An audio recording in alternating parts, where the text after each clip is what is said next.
Welcome to the Space Limited Accomplishments interval. My name is Lance Ash, and had a 3-day weekend, and just because I felt I could. How about that? Because you were really damn tired. Anybody from the official system of employment who's listening to this and goes, aha! He wasn't really sick. You make your reports and you do what you like. Okay, I'm not participating. I have FMLA. I was worn out. Yeah, you were. And that's what you should be saying. Yeah, I am. I'm worn out. You're worn the fuck out. You saw me when I got home from work Friday morning. Yeah, you were pitiful. It doesn't help that your seizure medicine's really wreaking havoc. I take a really high dosage. Apparently, I didn't know this, but I do take a really high dosage of anti-seizure medicine. 2 anti-seizure and it medicines. makes you sleepy, and that's why I have to that's why I have to counteract it with so much tea. I had six cups of tea before we left the house. All right, now anyway, but had a really productive evening last night. I'm finally getting in the routine, developing a routine of how to get stuff done when I'm off work in my studio. Your new studio. That's right, my new studio. It's the kids' old playroom, which I converted into a studio. That way I don't have to go next door to the cold, moldy old studio I had before. But I listened to German humor TV shows. The main one is 3 German comedians who just sit around talking about nothing. And there's no audience, there's just some people in the crew laughing. That's about it. And so anyway, today's theme... Oh, I didn't introduce my co-pilot here. No, I'm your pilot. You can't drive, Seizure Boy. So sitting next to me in the driver's seat is my wife. Hello. That's Bonnie. The theme for today's show is, in general, the theme is music. Hold on, I got something that tastes making my nose run. All right, now, so I'm going to start off by asking Bonnie some questions. We just finished listening to a song on the radio, and what was it? R.E.M., One I Love. And you like that band and that song a lot, right? Yeah, my favorite song by them is Losing My Religion. Okay. I'm not a big fan of R.E.M.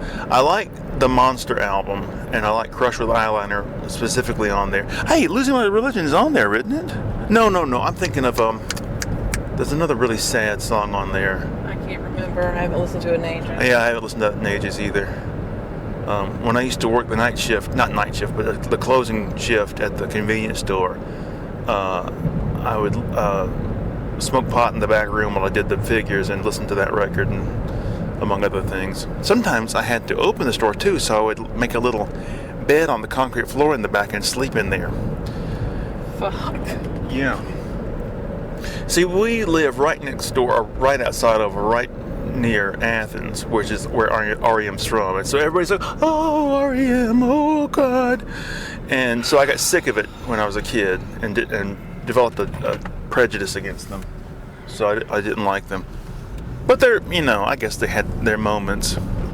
Yeah. Anyway, so, see, I can't think of R.E.M. without thinking of U2. What'd you think of U2? I love U2. I was listening to U2 back when Boy and Joshua Tree and all that were around.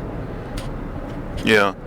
Well, when Joshua Tree came out, it was a big, big record, and I couldn't stand it. And that whole album with One on it is phenomenal. The song One is okay. I like now that I'm a grown, mature man, I like a couple of things by them. I do respect them for having the same members the whole time, which I think is the hallmark of a band you can respect. We've been listening to Alice in Chains a good bit in the car lately. Oh, yeah. And such an intense band. And such a shame that he... Yeah, among other singers from the whole Seattle/grunge genre. Who? Yeah. Chris Cornell. Chris Cornell and Scott Weiland, who was, is it Weiland or Whelan? I can't remember. But, It's Weiland, isn't it? he was supremely talented. Was he STP? Yeah, and he was also in, oh God, Velvet Revolver, which when I never had Chris Cornell's other side project, the one. Audio Slave. Yeah, that's fucking awesome. Tom Morello's fucking awesome. They're all right. I think Tom Morello was gimmicky as a guitar player. Oh please! You haven't heard his Dark Western album? It's good. Dark Western album. What's your favorite band of all time? Tom Petty. Well, okay, musical artist Yeah. slash act. Okay. You know, I kept his guys around, and Tom Petty. Okay. I couldn't. I don't know who I would pick. Favorite current band is probably Rammstein. But Oh God, they are awesome. but favorite band of all time, I guess I'd have to say the Beatles, just for Genius. Just- Fucking genius. yeah. Four of them all together. The independent work by them, the collaboration, everything. They're fucking genius. Even Ringo, who everybody shits on, No, he's such a sweetheart. but he was innately talented and born charming, and I really wish his movie career had taken off. But yeah, Alas, caveman. but just for what's the word I'm looking for? Numeral purposes, I'd pick the Beatles, but that's I don't know who I'd pick for. I picked Tom Petty because he's a storyteller. I pick him because it's raw. There's no falseness to his singing. You hear him rough, you hear him gruff. It doesn't sound like a lot of these singers who sound like they've got some kind of false voice that they're projecting. He seems very genuine and everything.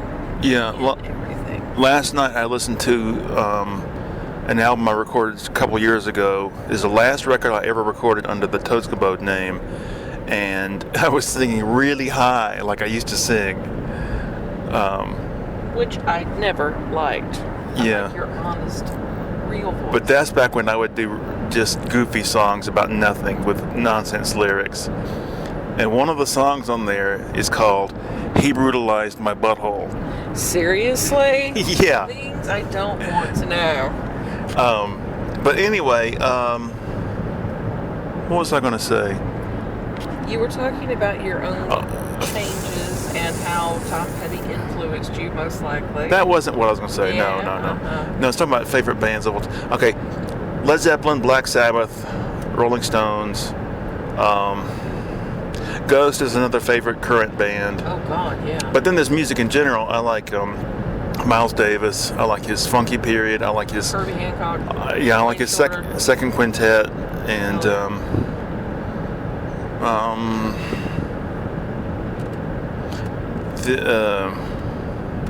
oh well. Ooh.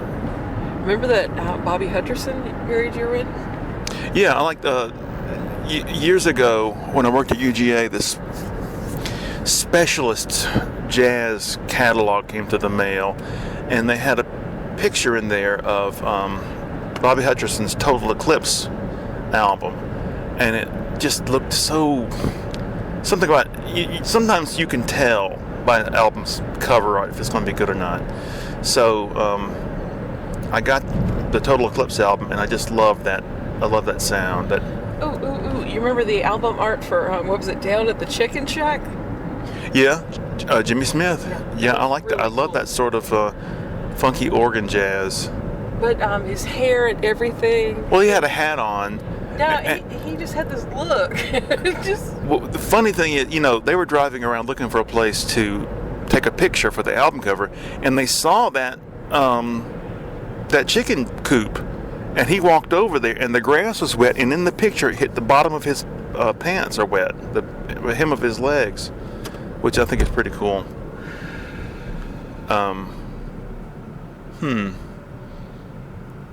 You've been through some weird phases.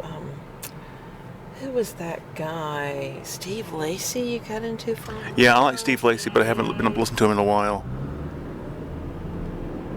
Rahsaan Roland Kirk, another bizarre out Yeah, there. and I'll tell you something.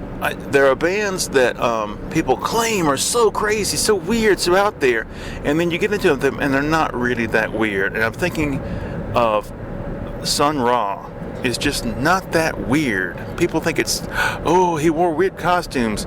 Yeah, but Yeah. smoke a joint and you're perfectly fine with the music. Well, no, that doesn't make it No, weird. That was part of his thing, though. He loved the pot. Sun Ra didn't smoke pot? Yeah, he did. What makes you think that? Stories I've heard. I've never heard that before. Okay. I think Sun Ra was one of these people who was anti-drug. I can't remember. I'll tell you the one I'm thinking of in particular, though. The Residents. People talk about how strange they are and how out there. No, they're not. They're just irritating. They're just irritating. Playing Mary Had Little Lamb, with some of the notes off, doesn't make you weird. Makes you Jill Carnes.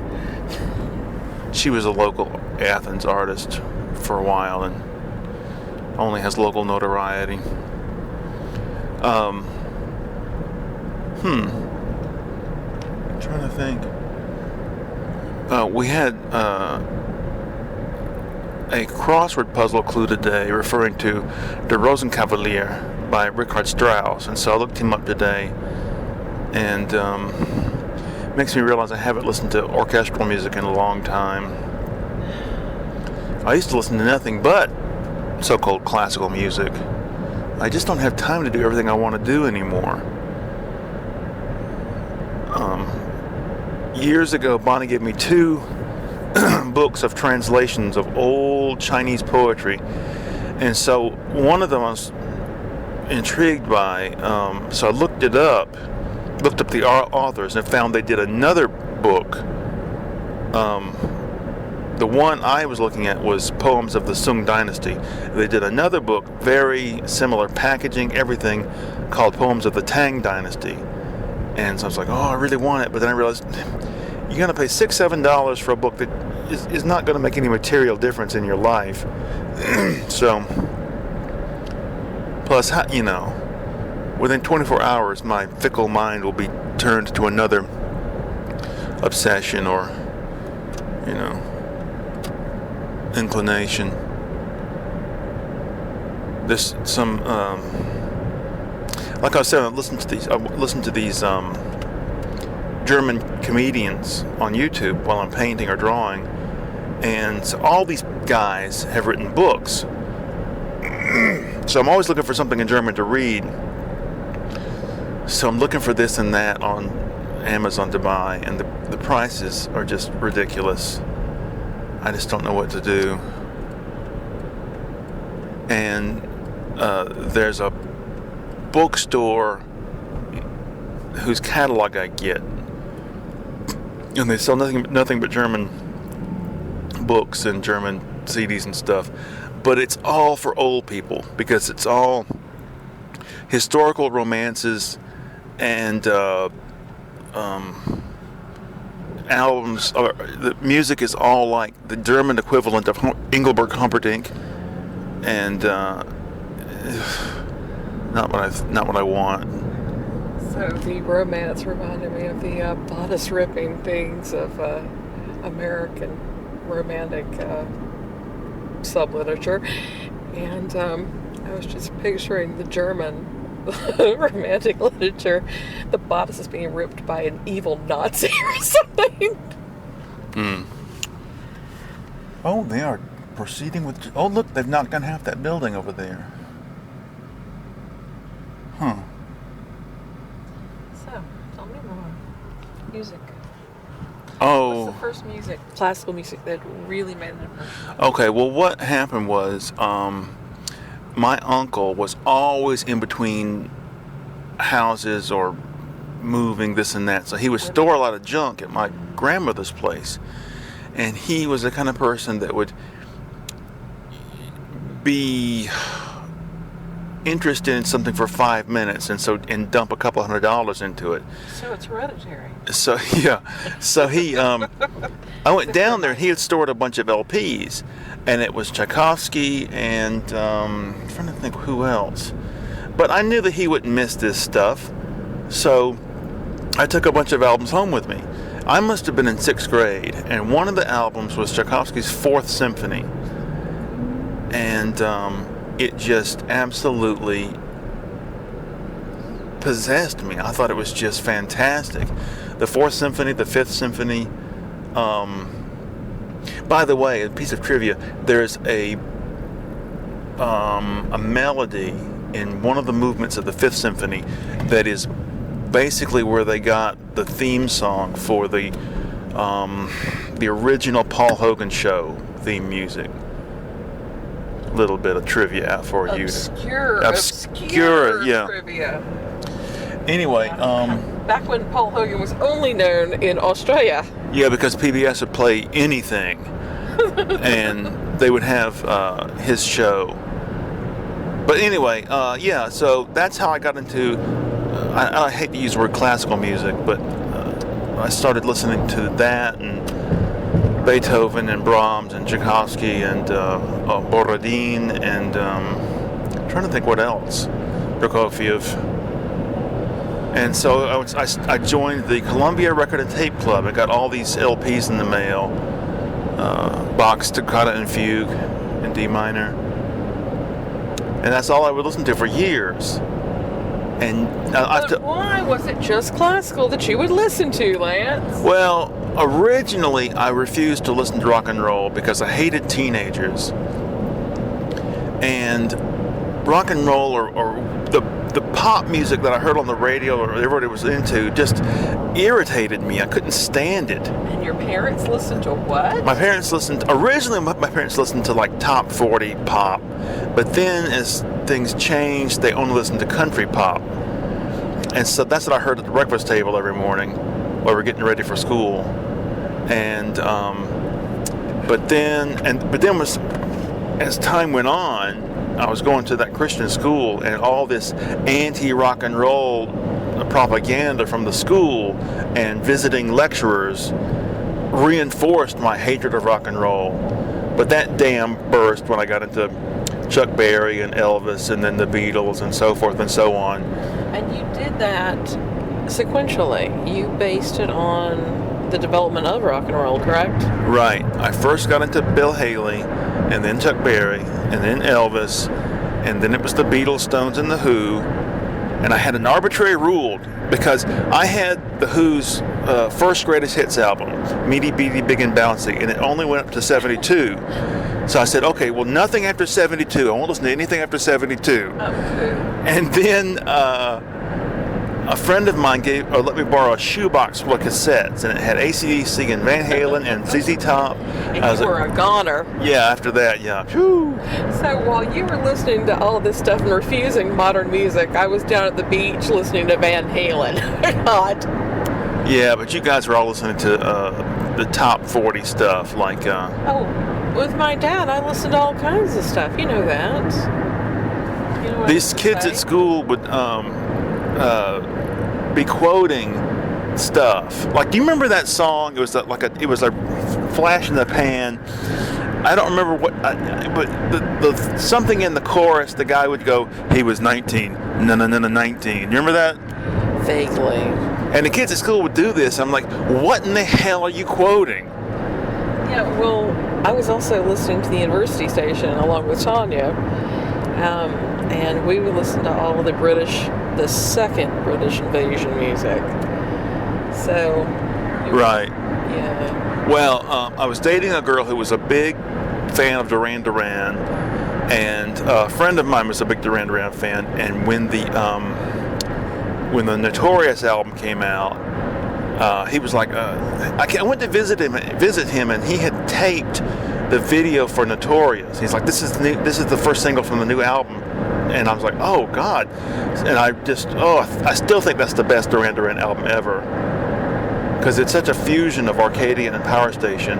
You can hear it. I still like them. Other people have abandoned them, but There are a lot of us hardcore Duranis out there. That's what they call Duran Duran fans. Did you know that? Oh no. You throw your panties at Durani's? Yeah, we're all grannies now. All right, so I guess that's 20 minutes. So I think that we'll talk about this more later. All right, so that's it. Thank you very much for listening. Bye.